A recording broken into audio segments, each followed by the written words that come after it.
are on screen.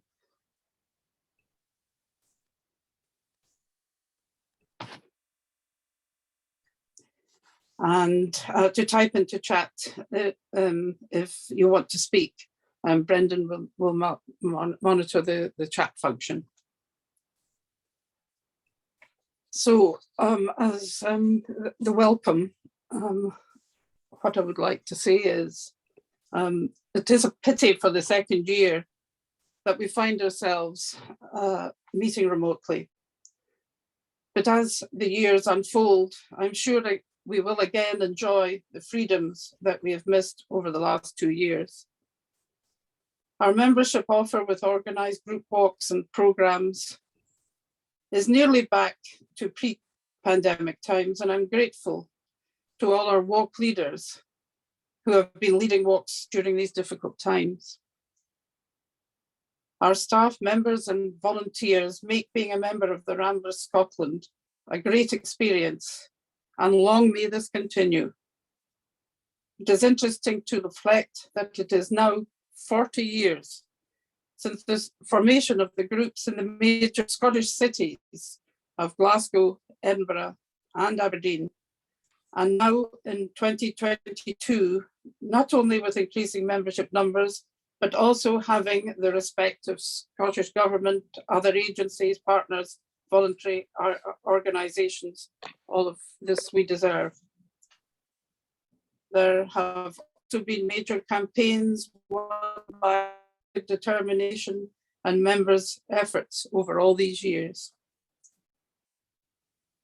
In the formal and constitutional section of Scottish Council, we are grateful to Brendan and staff for their preparation of the papers for the meeting and for arranging this virtual platform for us to conduct our business. Many of you know and enjoyed the Dick Balharry Memorial talk last night, and I hope you will also join us in the shared learning groups this afternoon. I cannot let this meeting go by without mentioning our retiring honorary treasurer, Alistair Cant, who for over 25 years has ensured that not only our finances are in order, but has also kept on our eye on governance and constitutional matters, and will so again today. More on Alistair later.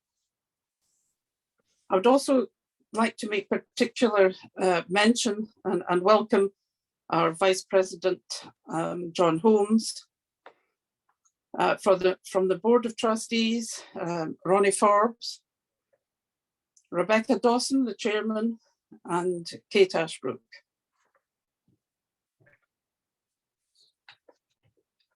So I've now completed the welcome and the housekeeping. The announcement of the deadline for receiving the nominations for the Strategic Committee and for the Motions Committee is 10:30 this morning.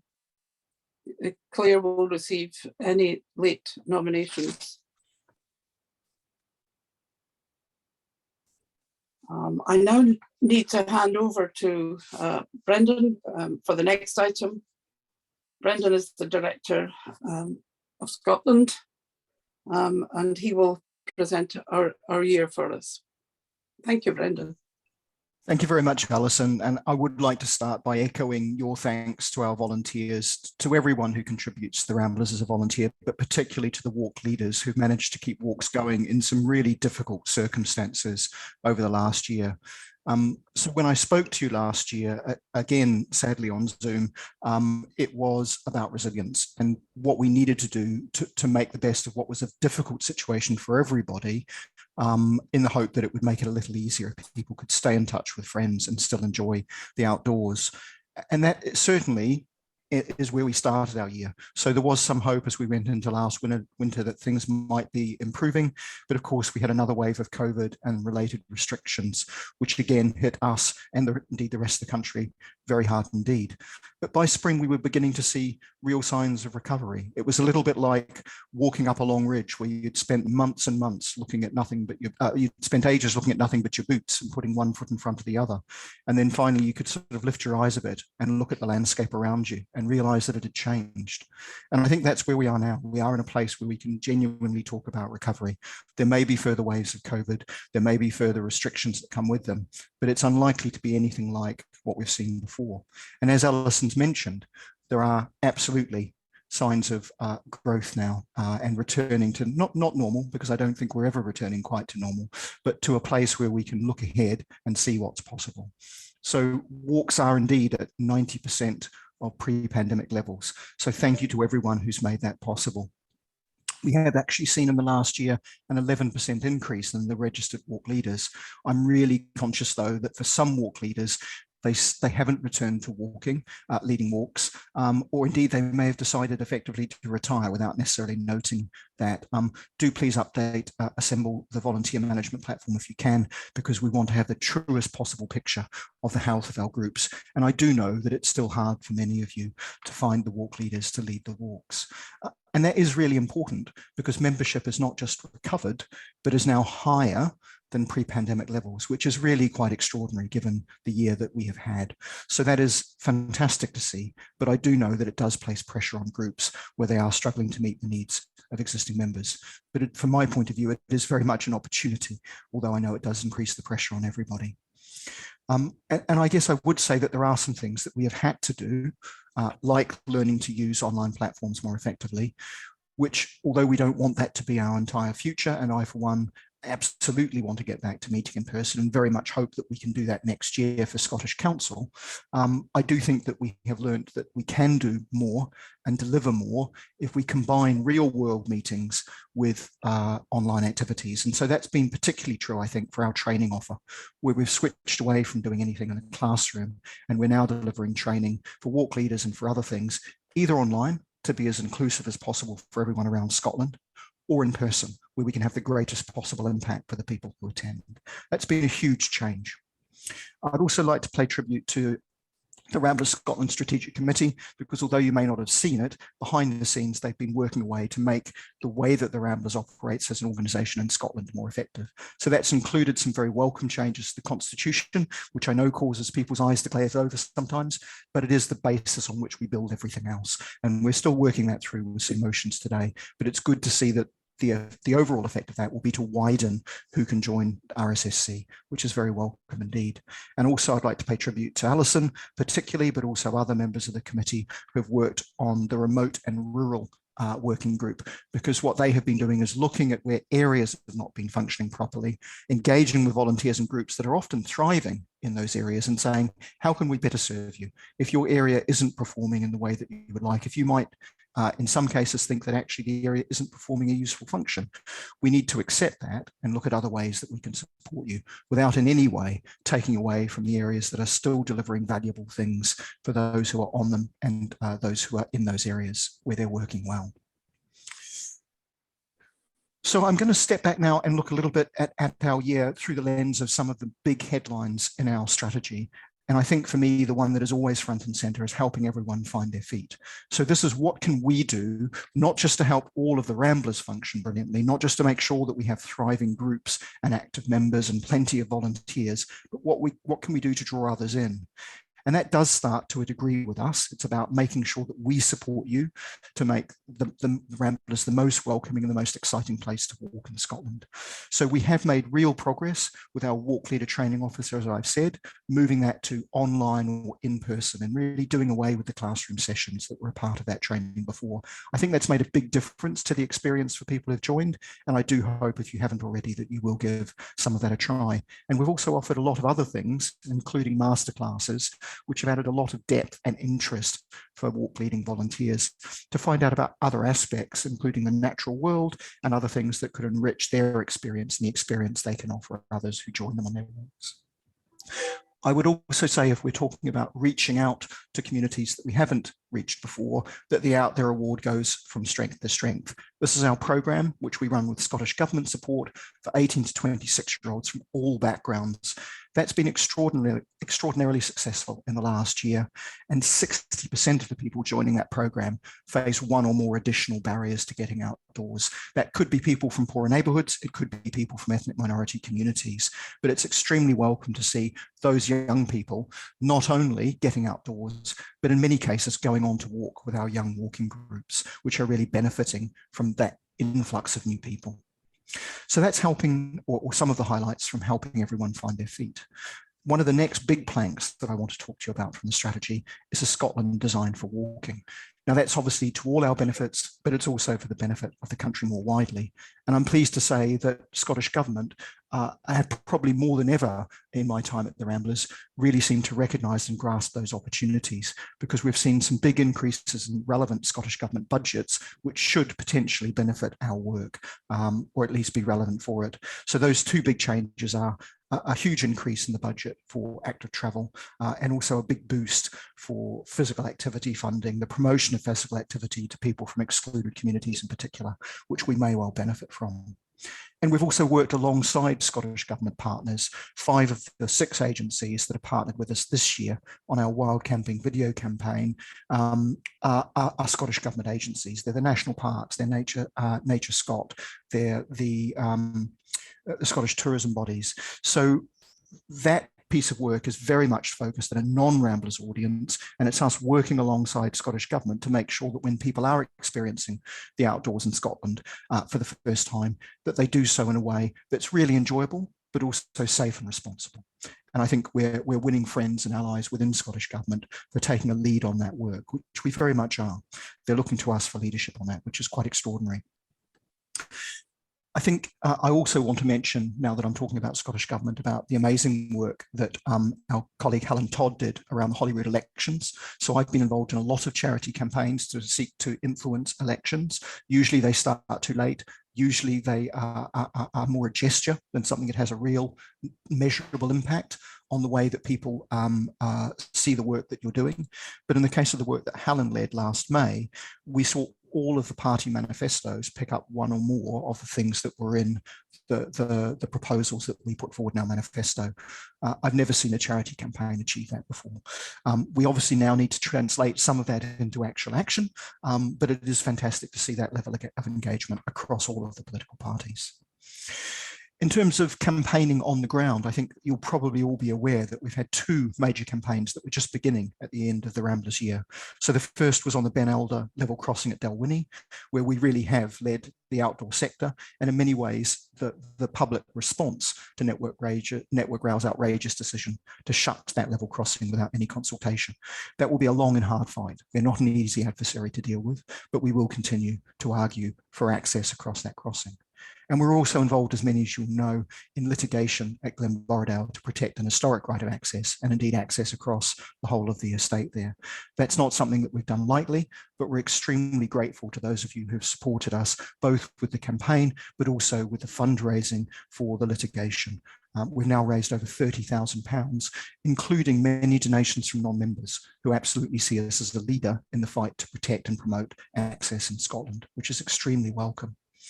And finally, I have to mention the Mapping Scotland's Paths campaign. That launched last summer. We finally have something tangible that we can point people to. This is, I think, for my money, the best map ever of paths in Scotland. There are many more paths on that map than you will find on, for example, OS Maps, but also there's increasing amounts of detail about the quality and issues with those paths to help everybody plan walks that are suitable for them. That's a huge step forward.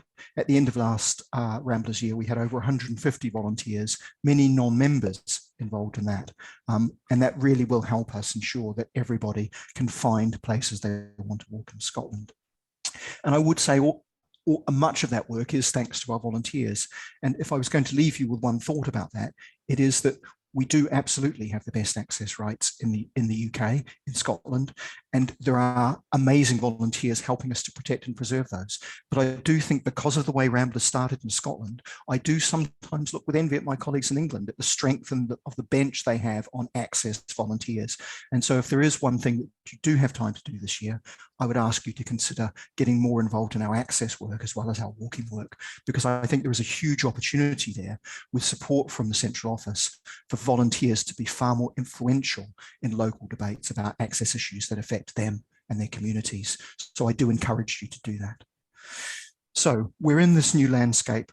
I do think there are now genuinely some new opportunities. We aren't going to go back to normal, but there is a new normal emerging. And I think there are opportunities there for all of us to make sure that that works for us and also for everyone who wants to walk and enjoy the outdoors in Scotland.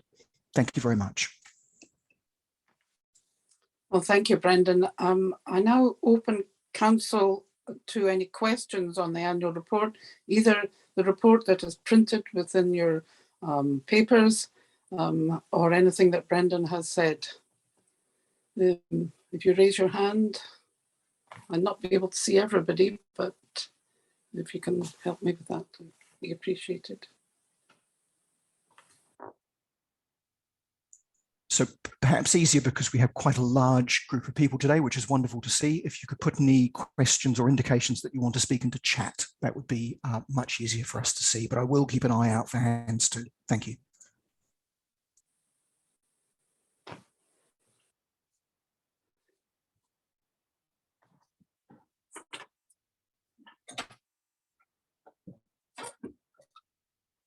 Okay, there doesn't appear to be anything. That's fine. We need to formally adopt the annual report. This council. So could I get hands up to agree that the annual report be adopted? Thank you. We'll take it that the annual report. Ellie, you've got your hand up. Is there a question? Yeah, you said to raise our hands if we've agreed. You've done it that way. Other people have done it physically. Oh. That's super. Thank you. Okay, we're ahead of our time scale. I did forget, unfortunately, to indicate to you that we have several apologies, people who couldn't attend this morning. There's an apology from Tanya Curry, the interim chief executive, and also from Tom Platt, who's the director of advocacy and engagement on the senior leadership team. And also there's notification that our vice presidents, our president, Lucy Wallace, is unable to attend. And also apologies from Dennis Canavan, Andrew Murray, and Ben Dolphin. Okay. Arrangements for the election is the election to the Strategic Committee and the Motions Committee.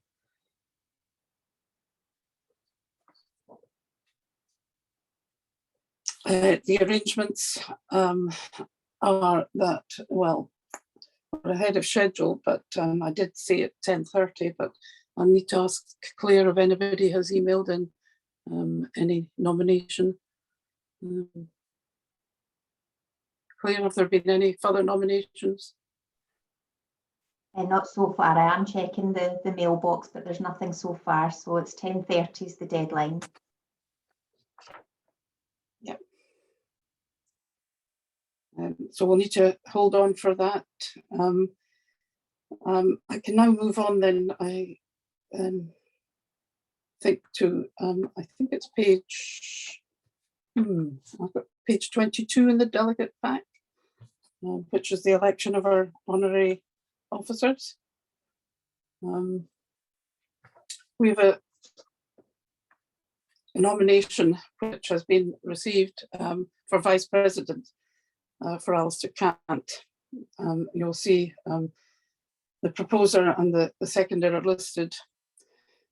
Alistair, as I've mentioned, and as many of you will know, has been at the forefront of the activities of Ramblers in Scotland for many, many, many years, decades, and we've very much welcomed his involvement.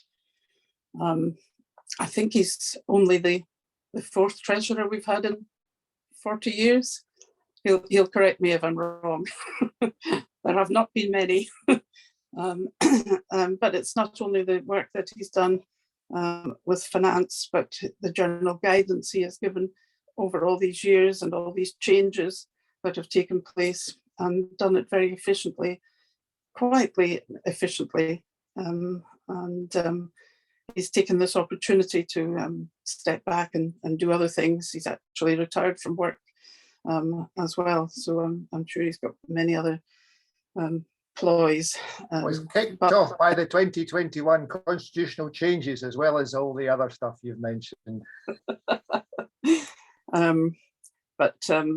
Alistair always gets the last word, as you can see. So I'm delighted that he's agreed to become a vice president, and that we will be able, therefore, to ask him to help if we get into any difficulties on technical matters. So that's that you are now a vice president, Alistair. Thank you. The next nomination you will see is for treasurer, Mike Gray, who many of you will know because he's been treasurer at Forth Valley area for several years. Has been shadowing Alistair for the last year, and has been the treasurer designate. He's written a bit about himself. You will be able to see that there.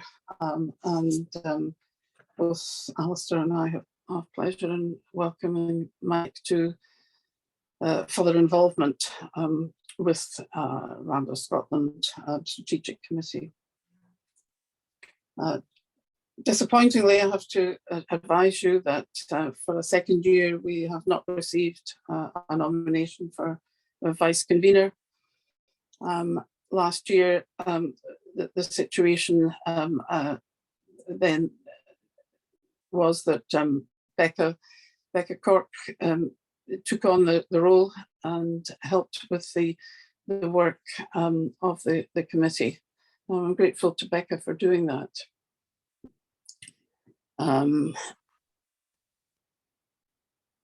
So that completes the honorary officer appointments.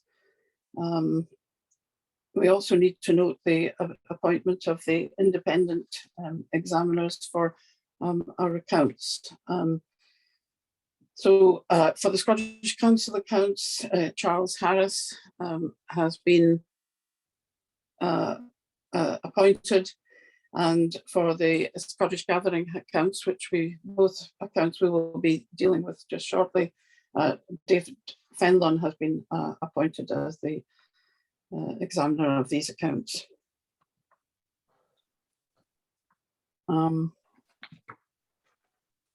Brendan, is there anything I need to catch up on? No, nothing in chat that you need to be aware of, Alison. Thank you.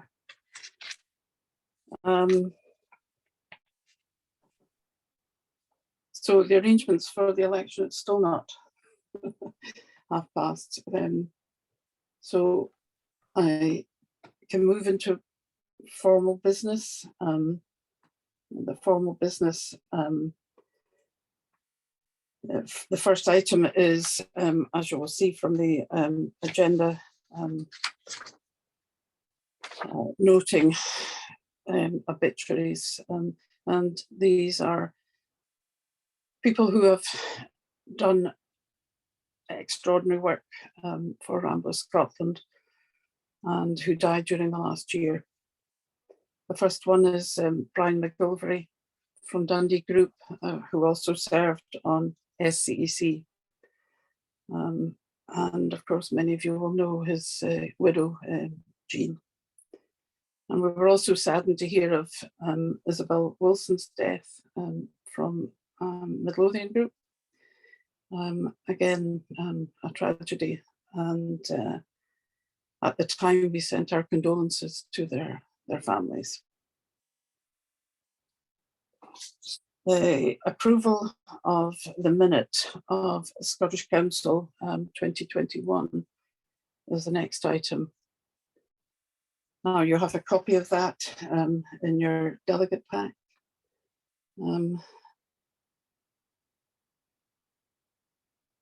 At this point then I need to ask if there's agreement on that minute. I don't think there is, so I think we have an amendment to the minute. Is Barry available? Yes. Barry, can I invite you to speak at this point? There's actually 3 inaccuracies in the draft minute, but they're all in relation to 2 adjoining items, item 11.1.3 and 11.1.4, which was to do with the debate on the motion to make changes to the constitution that took place last year. In 11.1.3, it's mentioned that I objected to one of the provisions that was being changed. I actually objected to 2 of the provisions that was being changed. So the minute only records one of them and completely ignores the other.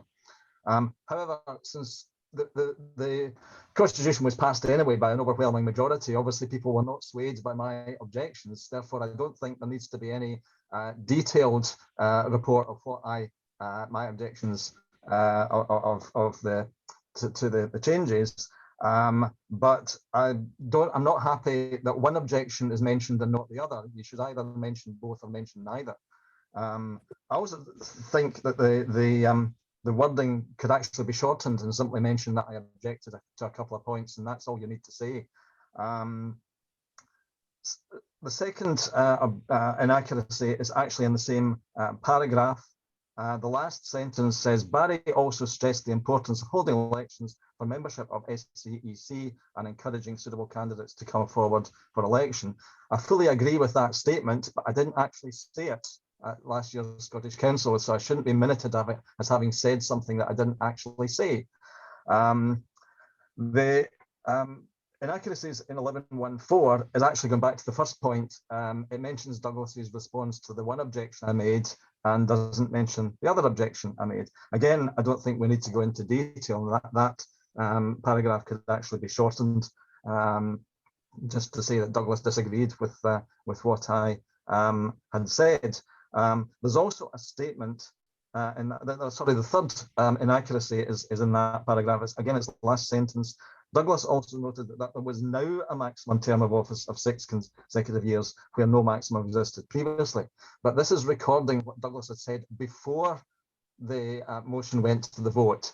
So therefore, he could not have said there was now a maximum term of office. He could well have said, if the motion is passed, there will be a maximum term of office, but he couldn't have said there was a maximum term of office because the motion hadn't actually gone to the vote at that point. So I don't think Douglas is actually here today. So I don't know that he can tell us what he said or what he didn't say, but knowing Douglas being a former solicitor with the Scottish government, I doubt if he would have said something before a motion was put to the vote that jumped the gun. So rather than go into detail about rewording that sentence, I don't think that sentence is really necessary at all.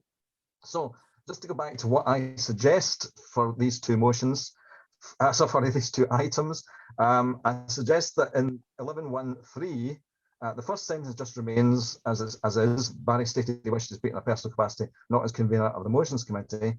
And then he's going to say he felt that both 3-yearly election and maximum terms were a denial of democracy. And that's all you need to say. The rest of it can be omitted. And on 11.1.4, all you need to say is Douglas noted he disagreed with Barry's arguments. I don't think there's any more detail required. That's it. Thank you, Barry. Do delegates wish to see the amendment? We have it available, so we can show it on screen. I need to also ask if you agree with the amendment that Barry has put forward. He's given good reasoning. I see heads nodding affirmatively. Oh, Claire has actually put that in front of us.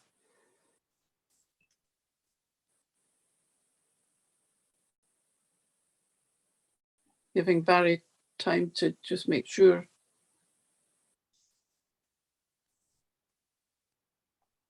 That that's how you wish to see it. Yes, yes, I'm happy with that. Okay. Thank you, Claire. I need back. Yep, thank you.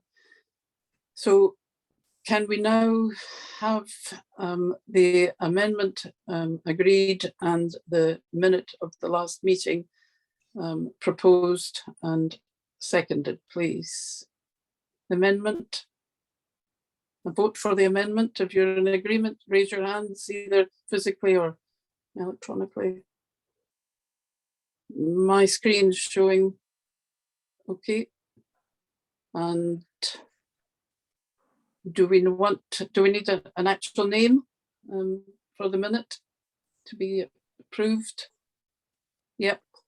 Could somebody put up your hand, please, to approve the Mike? I see your hand up. And I see David McCrossan's hand up.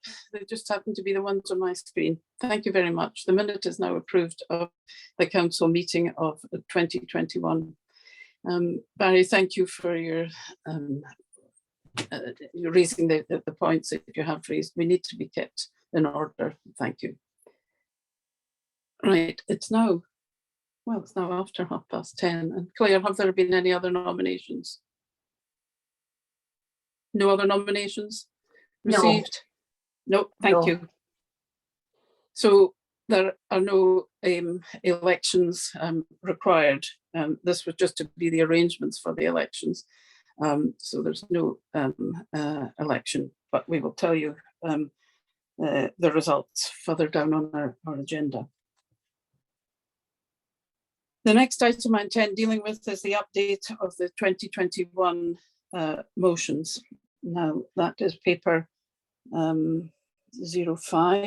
in your pack. Do we have somebody to take us through that? I can't remember.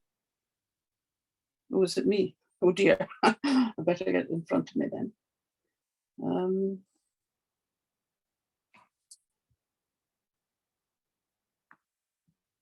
Yeah.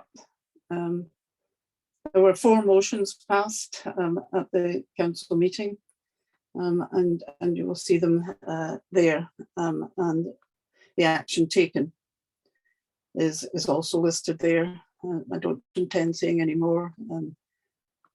There were constitutional motions, and the final one, which was on upholding access rights, you will see was put by John Holmes, and the action taken. Helen has given us the action taken, and you can read it there. I would say at this point that we have the ASC member is the Access Subcommittee of RSSC.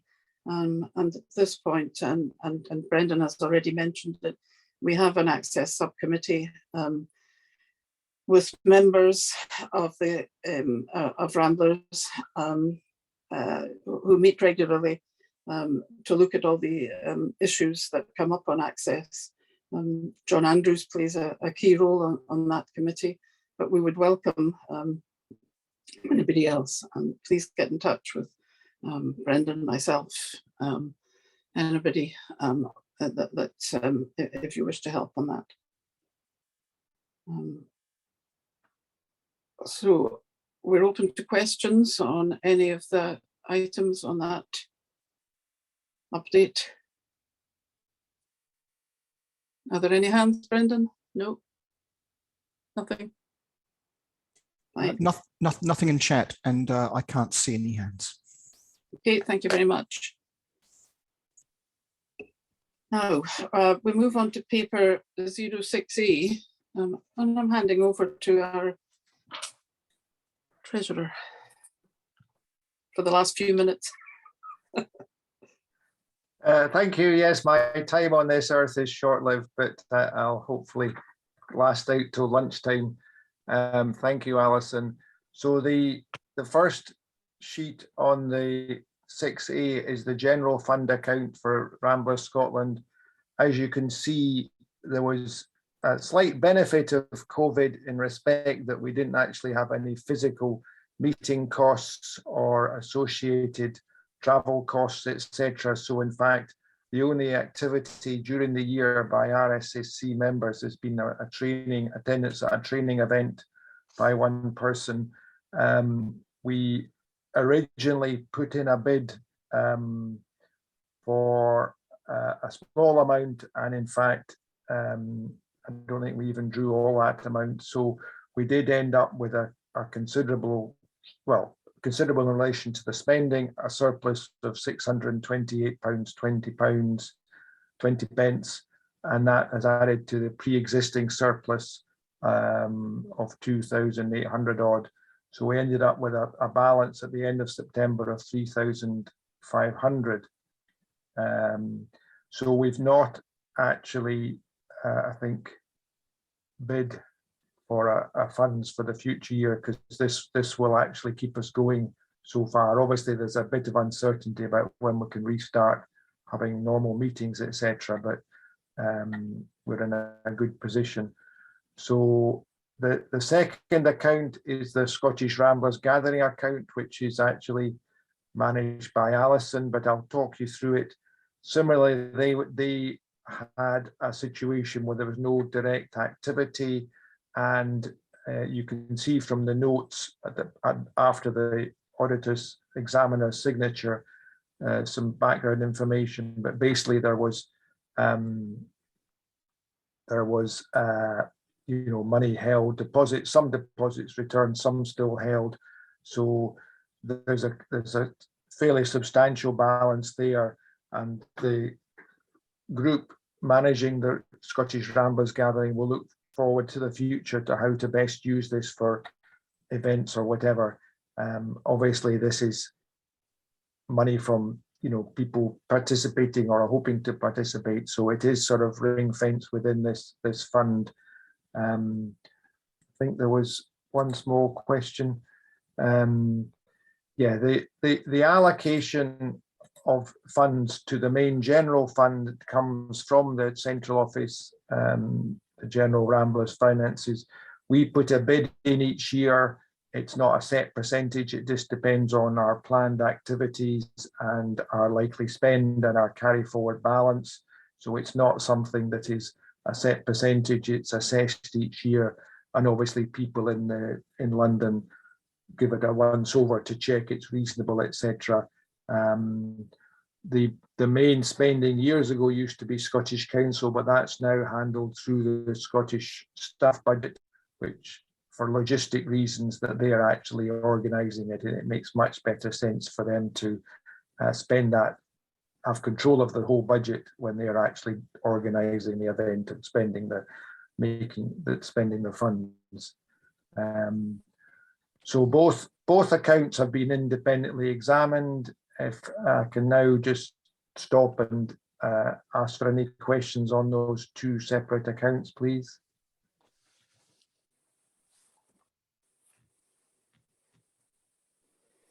Have you got anything coming through, Barry? No? Okay, well, if I could have a proposer and a seconder for the accounts, please. If someone could just raise up a hand physically in front of your camera, and then someone log it, that would be really useful. It's a Corinne Davison, and who else is there?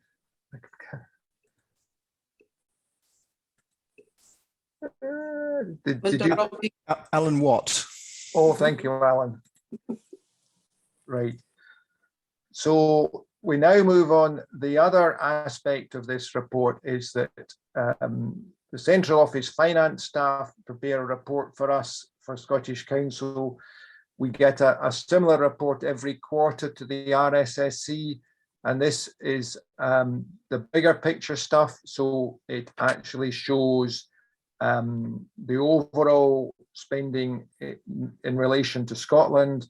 So it includes the activities of the office, the activities in relation to project work, and also there's an element of allocation of income.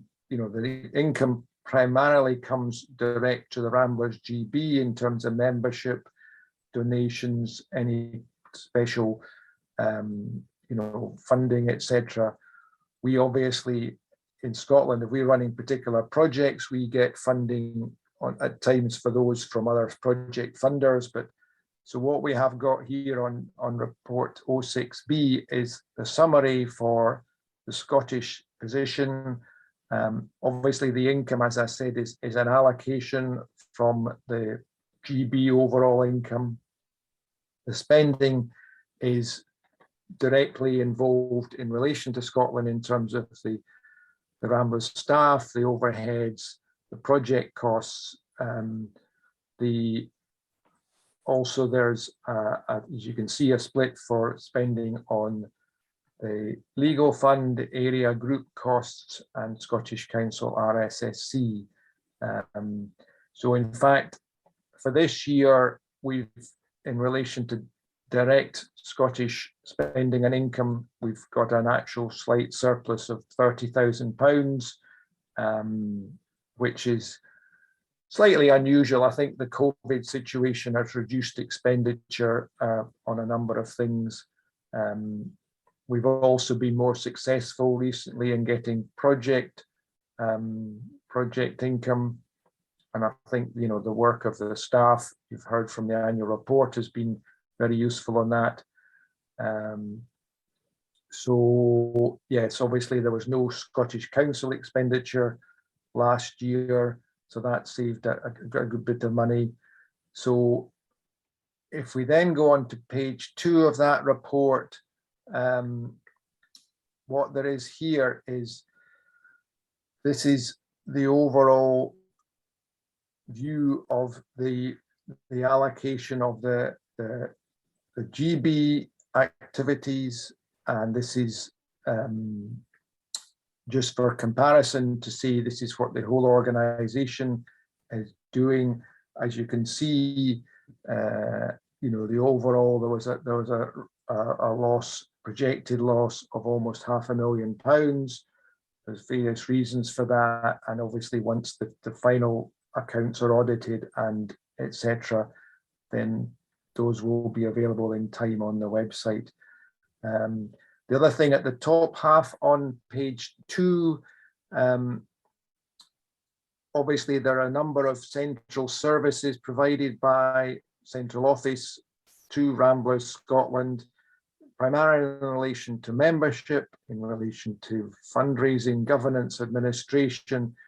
We have a notional apportionment of that income and expenditure to Scotland, and that is calculated, in a sense, it's like an investment in Scotland, but it's a figure that when we looked at this some years ago, we felt it was important to monitor and quantify each year. So that position, as you can see in like the 3rd or 4th paragraph down, is a net investment in Scotland of 347,000. This is slightly less than the year before. As a sense, it's an important figure to be aware of. It doesn't actually mean we've made a loss, because these are just the Scottish share of the costs and income, etc., that Ramblers GB is spending anyway. I think, as we know, you know, Ramblers has great strength by being a membership organisation across the whole of Britain. It gives us a lot more clout and a lot more ability to direct money to where it's needed, etc. So I think there's a couple of questions. The first question is training accounted for in these figures? In Scotland, there's been a small amount of training in the last year. Some of the training that people go on to is actually, not charged, in the sense it's a free webinar and things. Obviously, any staff training will be in expenditure on staff work there. It's usually with training, it's actually getting people identified and relevant courses. Obviously, there's projects such as the Walk Leadership, where the training is very much part of the whole project. The second question, are legacies dealt with by Ramblers GB or kept within the country it comes from? Essentially, it depends on the wording of the legacy. Most legacies are basically stated to say, I give X to the Ramblers. It may come with a rider to say, I give X to the Ramblers to be used for, say, access work or for footpath work or something. And obviously that money, those restrictions or caveats would be adhered to. Most, if not all, legacies go to Ramblers GB because we are one organisation. There are occasional times when someone will say, I give my money to Ramblers Scotland to be spent in Scotland, or money to Ramblers Wales to be spent in Wales. And in that situation, the money would then come to Wales or Scotland. But that's relatively rare. It's happened, I think, once a long time ago, and it was a very small sum. I think it was £100 or something. So technically, we could get legacy money direct, but in reality, most of it just goes centrally and is then assessed and used to help fund Ramblers activities.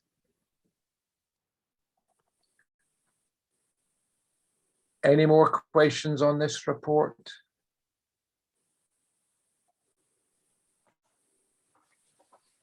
So this report is for information, so it doesn't need to be formally accepted or approved or anything. But thank you very much, and we hope that this gives you useful information about the financial and activity levels throughout the whole of Ramblers. Thank you.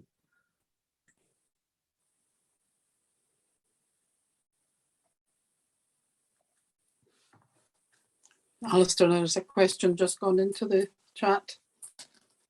Perhaps you could just answer that. Sorry, the legal fund, we have an agreement with the legal fund in relation to Scotland, and I think the same applies to Wales. This arose from the devolution agreement some years ago. We have an automatic ability to spend up to £25,000 on legal and associated legal matters. So that would be getting advice and legal opinions, as well as any actual direct legal court cases. We have access to up to £25,000 each year. We didn't actually spend any money in the year that this period covers, but in fact we've spent some money since then, because there's the case about access in Ardnamurchan at Glenborrow. So we've spent some money on that. What happens automatically each year is that the notional pot is topped up each year by central office back up to £25,000. So if one year we spend nothing and next year we spend £10,000, we still, at the beginning of the following year, we have £25,000. Anything that's projected to cost more has to go up to approving subcommittee of the Board of Trustees. because obviously it's getting into more serious money and could also involve, you know, reputational issues and decisions about, is this a case we really think we're going to have a good chance of winning? So that's the same process that applies obviously in England. Any big cases need to go to a subcommittee for approval before the legal process is taken beyond a certain stage. So that's how it works. It does mean that you know, the legal fund isn't shown as an exact line in our budget each year because it's automatically there. The other thing which could happen is that occasionally, if we've got a particular campaign issue that's associated with the legal case, we could actually fundraise and get donations or like a crowdfunding or campaigning funding coming in to offset the costs. And that's very useful, not just from actually getting money in, but also both spreading the word and getting people, you know, people are often very willing to support our access and campaigning and legal work. And this gives them an opportunity to do that in a practical way, as well as in a sort of just a general message of support way. So that can and does happen.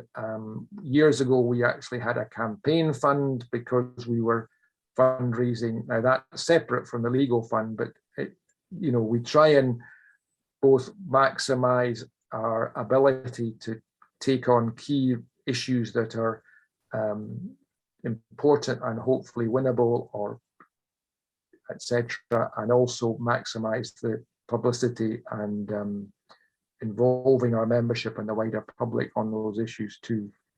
Thanks. Alistair, thank you for your full explanations and for answering the questions. I noticed from the agenda that I took the appointment of the independent examiners out of sequence. We've already done that. We're ready to move on to item the election. Sorry, can I just interrupt?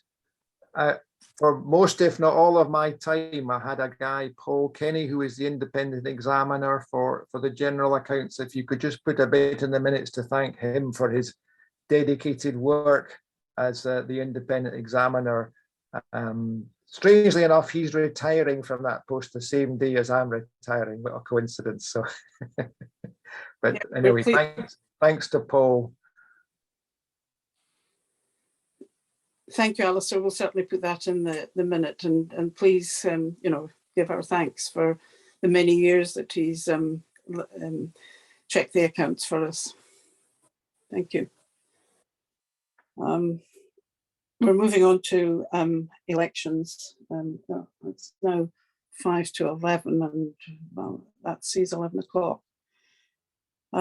We do have nominations, as you will see, for the motions committee.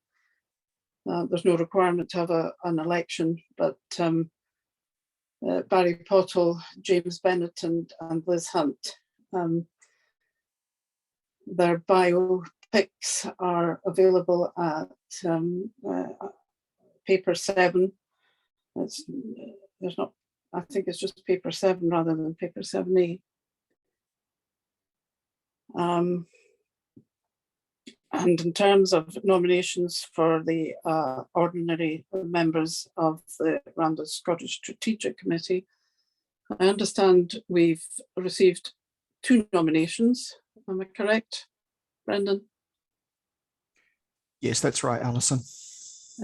Can you just give me the names, please? Yes, so we have Dave Rennie of the Dundee Group, and we also have Emma Corcoran from Edinburgh Young Walkers. So they will automatically join the Ramblers Scotland Strategic Committee. It does not put us up to full strength because we had 4 vacancies plus the vice convener vacancy. the committee has the power of co-option, and we have a number of people where we have skills gaps who we think will be able to join the committee. Some may fill vacant spots, and others may be co-opted. All this is within our constitutional rights, and we hope you will agree with what we propose. There are a few members of the committee, the Ramblers Scotland Strategic Committee, who indicated either during the year or lately that they did not wish to continue for various reasons. We had Andrea Steele, who was involved with the Remote and Rural Committee, who indicated some time ago that she did not wish to continue, but you know, was interested in the process and may well return at some point. Muriel Kirkwood, who's with us today, was appointed last year, but has indicated that she does not wish to continue, but we thank Muriel for what she has done. She's attended the meetings and been involved with some subcommittee work. Muriel, thank you for that. Ellie MacDonald, Ellie's with us as well from Aberdeen Young Walkers. Ellie, is it your birthday today? Yesterday. Ah, well, happy birthday of yesterday. Thank you. Ellie has given us 5 years, and on the committee, 1 year as co-optee and 4 years on the committee. Ellie brings a younger element to the committee, as you will note, and I'm sorry to lose her, but she's other things planned. And last but by no means least is Becca Cork, who has been 2 years on the committee from Glasgow Young Walkers. Becca, as you already heard, became our vice convener after 1 year, and is now seeking your vote as a trustee. She's moved south from Glasgow, and she has put her name forward as a trustee on the Board of Trustees. I can't see you on the screen, Becca, but if you wish to say something, please do. Just thank you everyone for all your support and all, yeah, for a wonderful 5 years in Scotland, and I'll be back as much as I can. But yes, if you are attending General Council and would like to vote, I am seeking your votes for joining the Board of Trustees this year. Thank you, Becca. So well done to everybody. I hope I haven't missed anybody. The other members of RSSC are present. I don't intend going through everybody. You can read about it if you wish. Now, am I okay to move on? Yeah. The motions order paper. I need to hand over to the convener of the motions committee, who's Barry. Barry? Yes, Alison, I think you've actually missed an item on the agenda to note RSSC members continuing. Well, I did just say that the other members were continuing, I think. I mean, I haven't Sorry, I named must have everybody. been distracted at that point. Sorry, Yeah. apologies. Well, right. if you want Okay. to hear who they are, well, we can do that. But I know who they are. I don't know whether other people want to know who they are. no, well, I think you just continue, Barry. Thank They're you. listed in paper SC22B. Okay. Apologies for that. Right, well, you've already heard me speaking at this morning's meeting, but just to confirm, I'm Barry Pottle, and the Motions Committee elected me as its convener for this year. I usually, when I'm giving these talks, give a very brief summary of what the motions committee is, because not everybody is clear about that. Basically, when the motions submitted to Scottish Council come in, the motions committee looks at them. There's 4 things that we do with each motion. One is we consider whether we want to suggest any improvements to the wording to the people that submitted the motion. The improvements would just be to clarify what they are actually meaning, or to make what they intend clearer. We would not be suggesting to them anything that actually changes what their motion is providing for. If anyone wants to change what the motion is providing for, that should be done by way of submitting an amendment, which can then be debated. The second thing we do with motions is decide whether they're actually competent in terms of the Ramblers Scotland Constitution and Standing Orders and the GB Articles of Association. That's the only ground on which we can recommend that a motion should not be accepted. We do not consider whether we agree with the motion or not. We just look at its competence in a constitutional sense. The third thing that we can do if there is more than one motion on a similar topic is we can suggest that the excuse me, the 2 or more motions can be composited into a single motion. And the last thing we do is if there are more than one motion submitted, we decide what order they are taken. Then the motions go out with the initial order paper, and then people have the opportunity of submitting amendments, and the motions committee goes through exactly the same 4 tasks in relation to the amendments. Sorry, I should have said at the outset, you should be looking at the motions order paper that was with the final delegate pack that was uploaded a few days ago, because that's the one that includes the amendment. There is an amendment this year, so it would be the updated version that you're looking for. Paper 8E.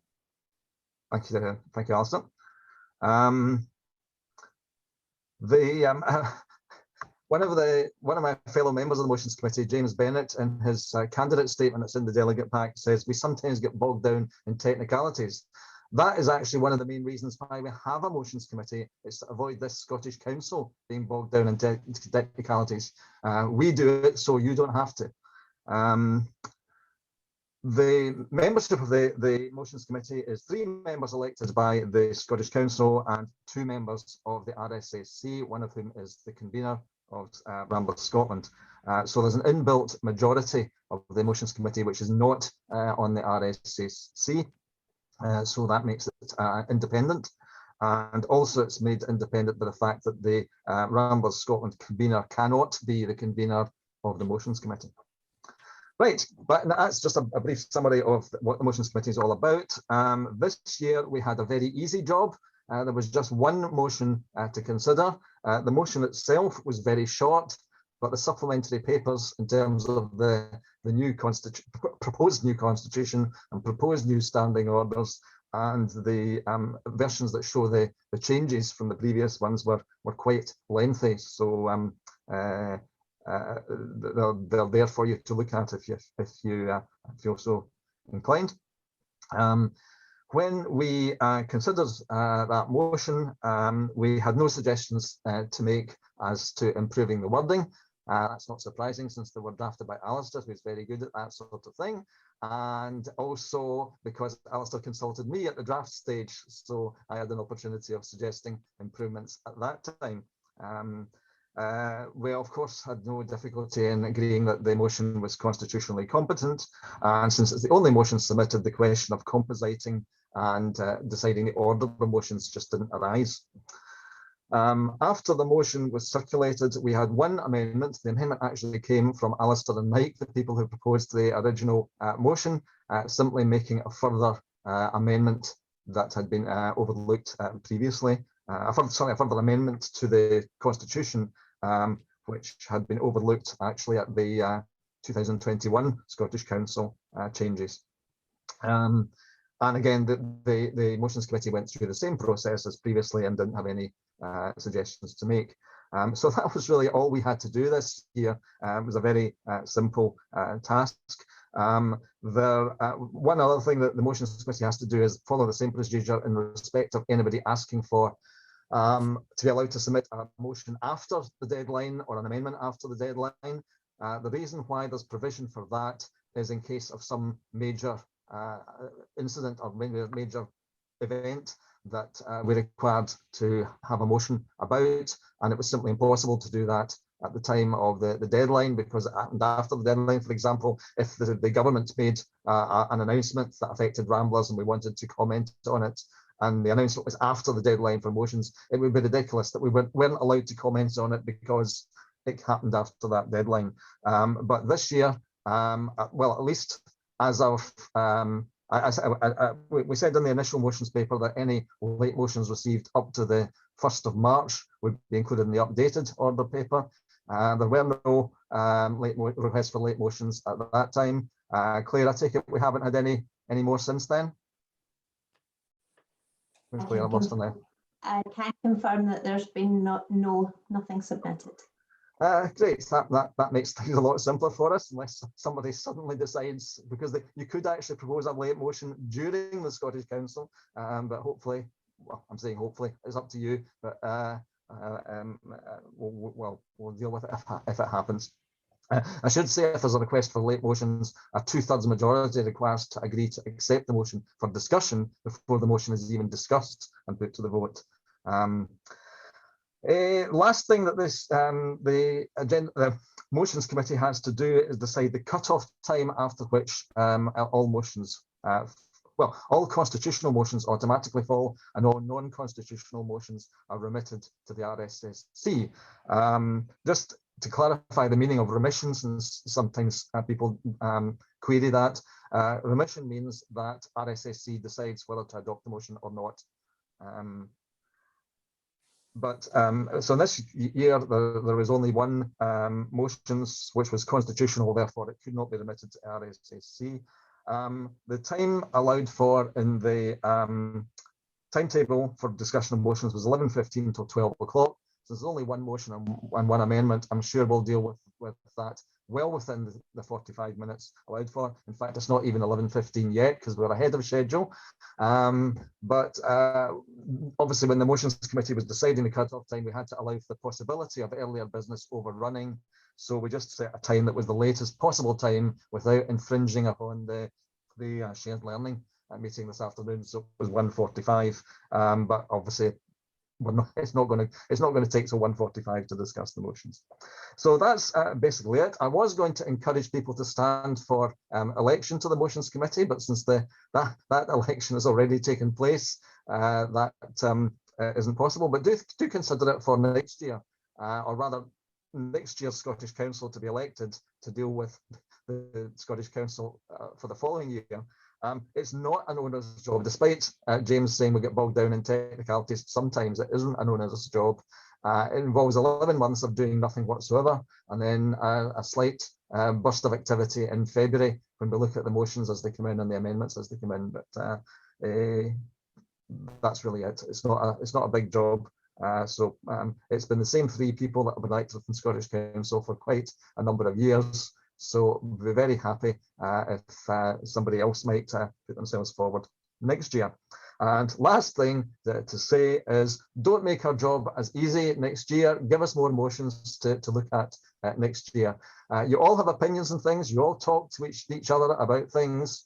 But how do you know whether what you think is what the rest of Ramblers Scotland think? The only way you can do that is by putting a motion, and then it can be debated and voted upon. So please consider putting forward motions next year. That's it. Thank you. Thank you, Barry.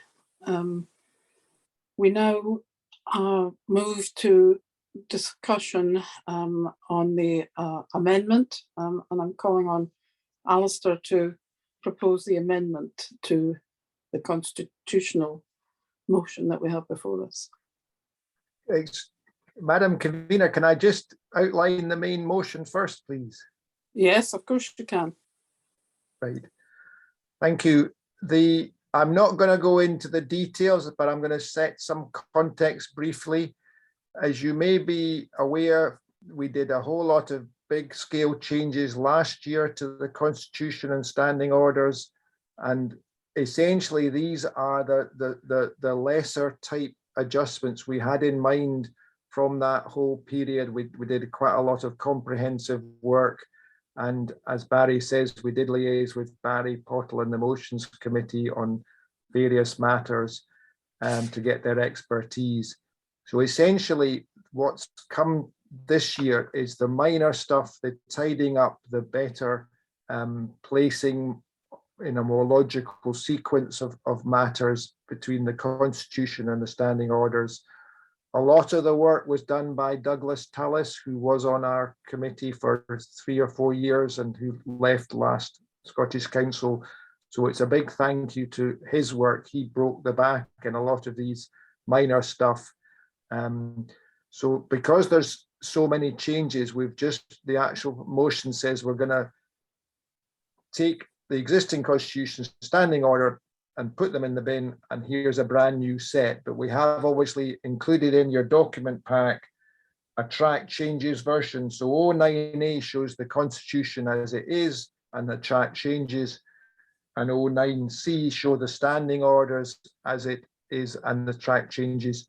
And then 09B and 09D show the new versions that would be there if you approve it. There was one new clause which is a sort of new addition as against an adjustment or tidying up, which is ability. There was concern amongst some people that if you've got people elected to RSSE for 3 years, that kind of locks them in and cuts down on democracy at Scottish Council. So there is a new clause put in that allows for a motion of no confidence to come to Scottish Council, and if that is passed with the relevant amount of voting, then the whole Scottish Council would the whole RSSC would immediately step down and new people are elected on the spot. So it was felt that there was a good logic to having that. It wasn't seen as a massive danger to the situation. It was seen as a good democratic fail stop for a situation. So that is the sort of the one main new clause that's been added. So those are the reason. And if this gets approved, the Constitution Working Party is disbanding itself. We feel like the main amount of work over the last couple of years has been completed. Obviously, things will come up in the future, and we're not going to rest on our laurels in a sense, but I think this is a very good completion of the process that's taken some time and some thought. It has been out to consultation. We had a little bit of feedback that was really useful, and we've included the feedback in the final version. In relation to the amendment, I shall, just because I'm here, I might as well explain the amendment.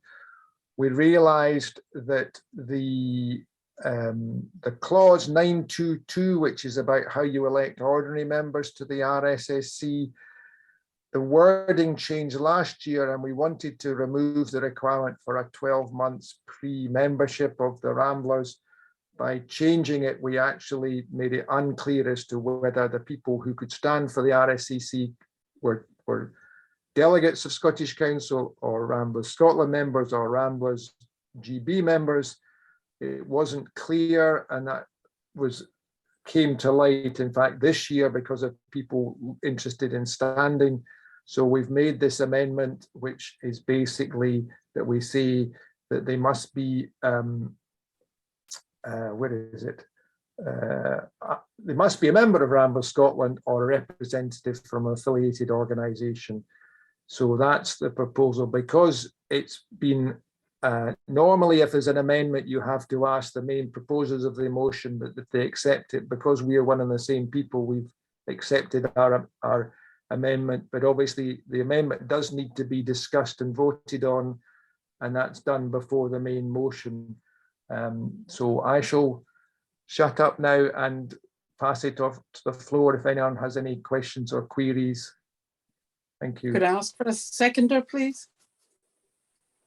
Yes, I formally second the motion, the amendment to the motion. Alison, just to note that Barry Pottle has indicated he wishes to speak.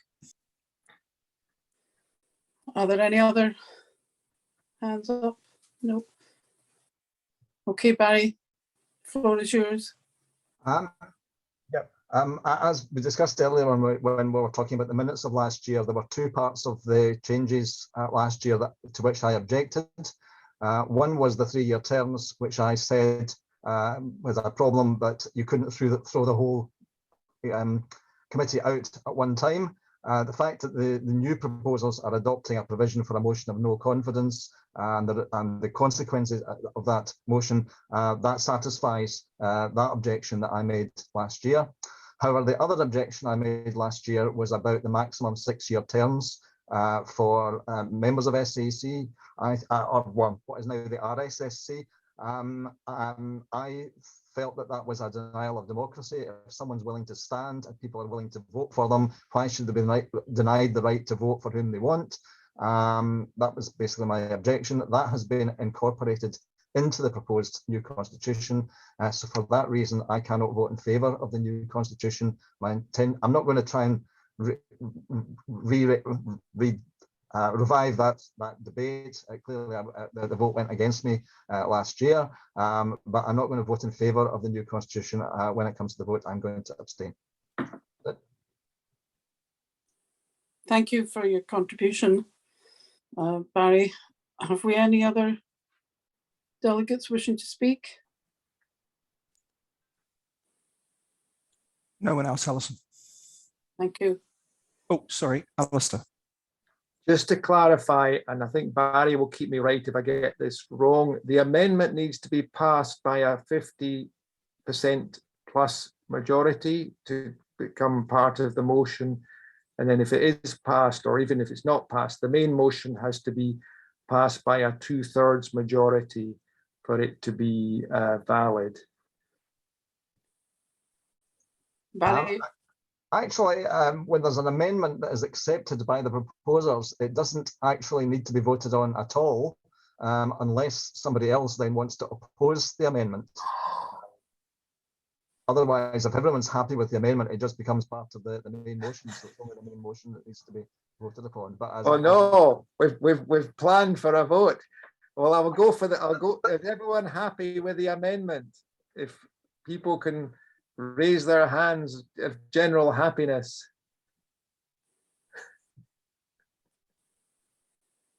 It's very interesting watching our two constitutional people have an argument. That was a clarification. Okay. Alison, convener, I'm happy to say that more than half the delegates have raised their hands. Yeah. So thank you. So we now vote on the main motion. Yeah, so the main motion has now been amended to this extra clause. So we're now going to vote on the main motion, and it does need a 2/3 majority of those who vote. Obviously, it's an electronic vote. Is that right, Claire? And you've scrapped the one we no longer need. Is that possible? Okay, so vote 1 is not going ahead. So That's right. will I launch vote 2? Yeah. Yeah. So is someone explaining how that goes? So just a reminder to everybody that only voting delegates should, of course, vote. We do have a couple of guests who are allowed to be present by virtue of our constitution, particularly representing Ramblers GB, but they will not vote, and nor will any staff. But everyone else who is representing either a group or an area is entitled to vote on the motion. And I believe there's one proxy vote as well that's being applied. Yeah. Yes, we will take care of that. So thank you. Does someone explain what happens next? The poll is about to be launched, and so you just select whether you support the motion or not. Or abstain. Or abstain. And I'll just count down for a minute. Everyone will have a minute, and I'll give a 10-second warning of when the poll will stop. Okay, I'm about to launch the poll.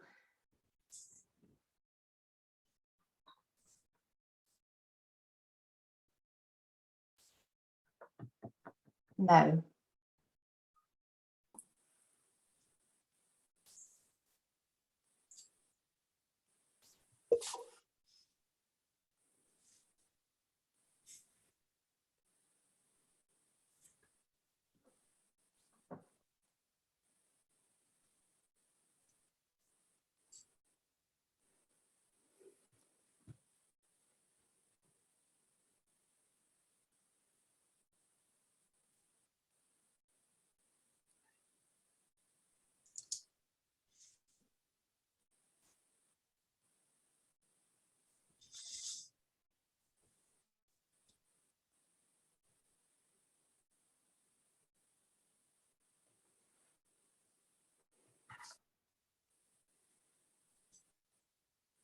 poll will end in 10 seconds. 5, 4, 3, 2, 1.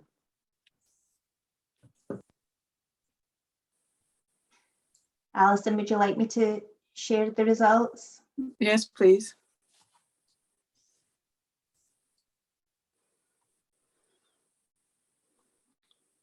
Okay, thank you. So we've clearly have a 2/3 a majority.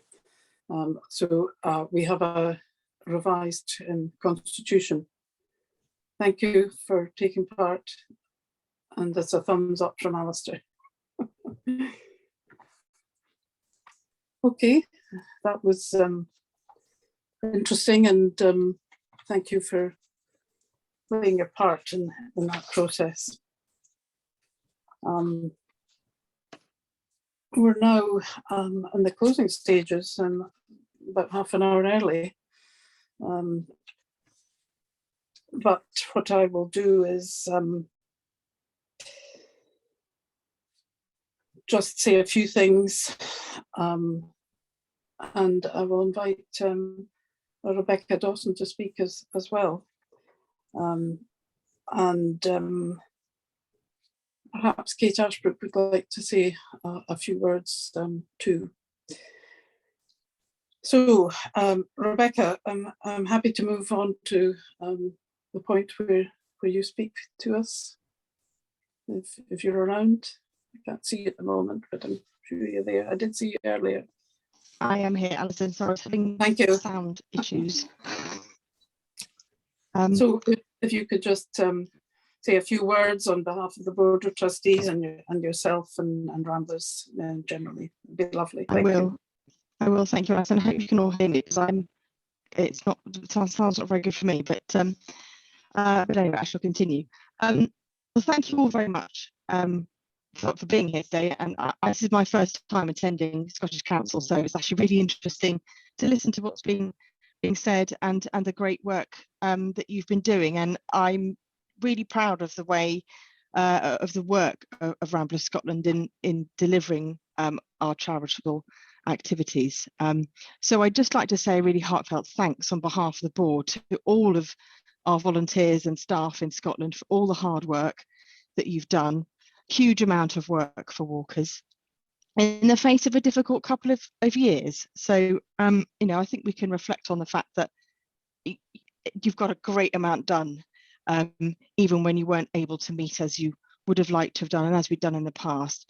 And I'd particularly like to highlight the really impressive work that you've done on helping everyone finding their feet.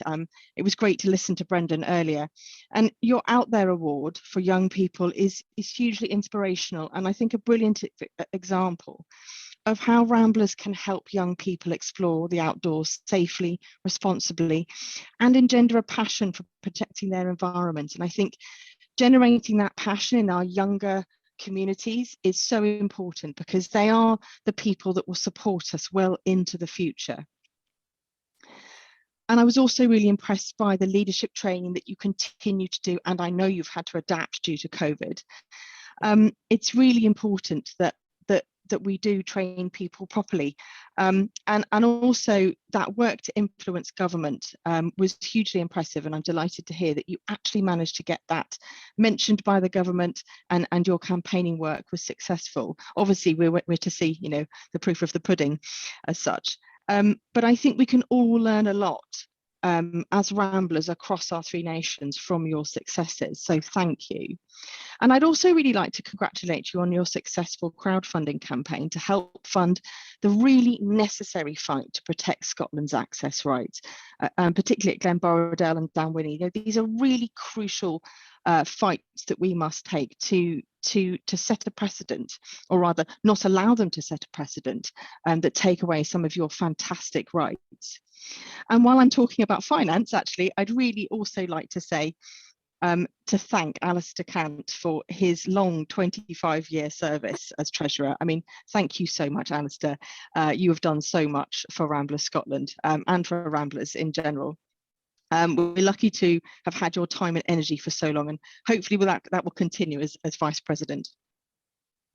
And if I go back to what Brendan said at the beginning, he was right when he said that Scotland has some of the best outdoor access rights in the UK. I mean, massively jealous as I do sitting in England sometimes. And, you know, the current legal cases do demonstrate that we as Ramblers and particularly Ramblers in Scotland should never take that for granted. And so I wanted to add to his call for more Ramblers Scotland volunteers and members to support and get more involved in our campaigning for access that matters to you, particularly that access that matters locally. And just to continue on that theme, as Ramblers across our 3 nations, we're an organisation working across those 3 nations. And I just want to reflect on that and urge you to continue to learn from everything that happens across those 3 nations, the activities, the campaigns, the successes, the failures, the difficulties, the challenges. Because when we learn from each other and we work together and we speak with a combined voice, we can improve access and walking opportunities for walkers wherever they are. Scotland has a great natural capital in its landscapes. And I was lucky enough to be up in the Galloway Forest area in February, and it just blows my mind every time that I visit. And you're visited and walked and enjoyed by people from nations across the world. You don't exist by yourself. So in a time where borders can be so divisive, and I think we understand probably what I mean by that, I hope that we as Ramblers will see the benefits in working together across the borders of our 3 great nations for the benefit of all walkers, wherever they live, whatever their background, and however they would like to get outdoors. So thank you for having me today. It's been great to listen, and I look forward to seeing you next year. Thank you, Rebecca, and hopefully in person. Okay, I will just give my closing remarks to say thank you to all of you for attending this meeting this morning. It's nice and sunny outside. You may be able to get out for a wee while, but do come back at 2 o'clock for the shared learning groups. And if you're on the committee, the RSSC committee, please remember that we have a meeting at 12:30. I want to particularly thank Claire, who is taking the minutes of the meeting, but who has also arranged all this paperwork that we have before us and has done it so remarkably well. And she has obviously been helped by Jeannie and the other members of staff who have taken time to speak to us. Brendan, I see you've put your hand up. Is it something I need to be dealing with? Yes, apologies. Just to draw attention to the comment in chat about General Counsel. Perhaps if I could just note that here, although it's too late now for people to register to attend in person, they can still vote by proxy. So that may be significant for those of you who want to vote on motions or indeed the elections to the Board of Trustees. Sorry for interrupting, Alison. Thank you for that. We need to have that clear. Yeah.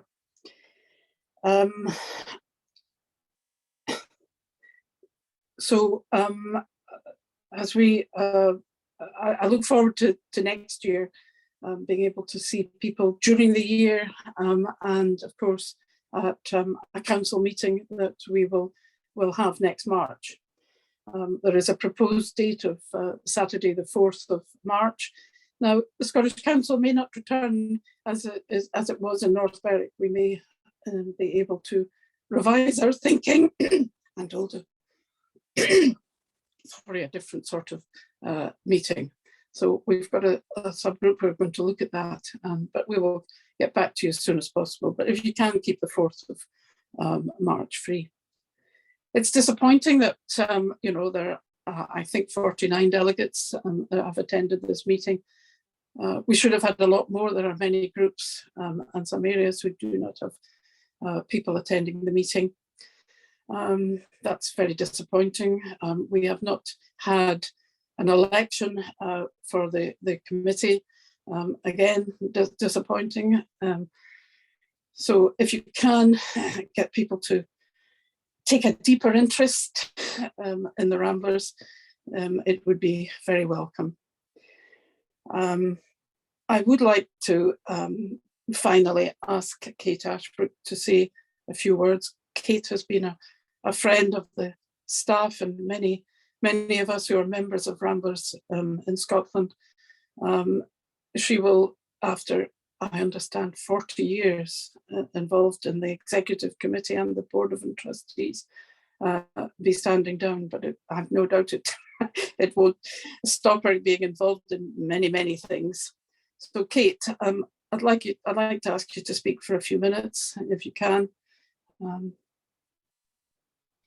Thank you, Alison. That was unexpected, but very welcome. I just very much enjoyed your meeting, and I always enjoy your meetings. And throughout my time on the board, I have always made a point of attending the nation's councils because I always learned so much. And this year, again, I've learned a lot, and I know the afternoon sessions and I shall be attending will also tell us a great deal. Rebecca's already really said all that needs to be said to congratulate you on a really terrific year of work. And it hasn't been easy for anybody. And I'm very conscious that in your nation, your wonderful, beautiful nation that I long to visit again, you are scattered, small populations, communication difficulties, and yet you achieve a great deal. And I think that the Ramblers really need to learn from this, and we really need to work on this, because it isn't just in Scotland that we are remote. Obviously the centre of Wales and the north of England, there are plenty of places where membership is thin, but the work is really important. And in a way, it reflects the difficulty that's faced by the local authorities who have less funding for their work, and yet very important areas of landscape to deal with access issues and path and access issues throughout the three nations. So the Ramblers face this in a way that everybody does. And it is so important that we think about how we're going to communicate, how we're going to inspire people to get involved. And I do feel sometimes when I sit through long debates about constitutions, and you had a bit of one today, I kind of think, how is this exactly relevant to our work? I think we need to focus less on our kind of structures and getting it absolutely right, how long people serve on committees for, and more about achieving our charitable aims. That's what we're here to do. And so we can all learn from each other hugely. And the work that you're doing on remote and rural will feed into GB's work on structures for areas and groups, and how to ensure that people can do the work without getting bogged down in having to find, people to do posts. And for me, that is the really interesting next step for the Ramblers GB. And yes, I'm stepping down from the board after 40 years, but yes, I also want to be very active and helpful in any way I can. And I certainly want to keep in touch with the nations, and I certainly love to come to your councils and to learn from you and to be inspired by you, and to see how all of us can work together to ensure that we achieve our aims. So in Scotland, you are leading in many ways, and you are giving us so much information and so much experience that we must learn from elsewhere. But let's, as Rebecca has said, let's not have our boundaries. Let's work together to achieve our aims, to ensure that our three nations really are top class places for walking, that the Ramblers is the organisation that everybody comes to if they want to know about walking, campaigning for access. And certainly your campaigns have always been terrific and continue to be terrific, and I follow them with huge interest. And I should just also say, don't forget, you've got your local council elections in May. I am so interested to hear how you your achievement last year on the manifestos, and I think we need to keep that going, and congratulations to Helen for leading on that, because this year, a year of elections, really important. So a great deal to learn. We must work together. We are one organisation with really important aims. So thank you for letting me speak, Alison. Best of luck to everybody, and I'll certainly be staying in touch. Thank you, Kate. These are inspiring words, and I'm looking at the faces and they were all intently listening to what you're saying. And in the chat, I could see there was here, here, here, here, here, here. So that's great. So the committee, the strategic committee will meet at 12:30. The strategic committee include myself and Mike as treasurer, Beth Dixon, Sue Thomas, David Webb, David Rennie and Emma. And we will look at the co-options before us, and there will be an announcement made, a circular go out to let you know how that is going. Brendan, is there anything else I need to deal with? Or No, can I close the meeting? I think you're good to close, Alison. Okay, so I formally close the meeting. Look forward to seeing you sometime. Bye-bye.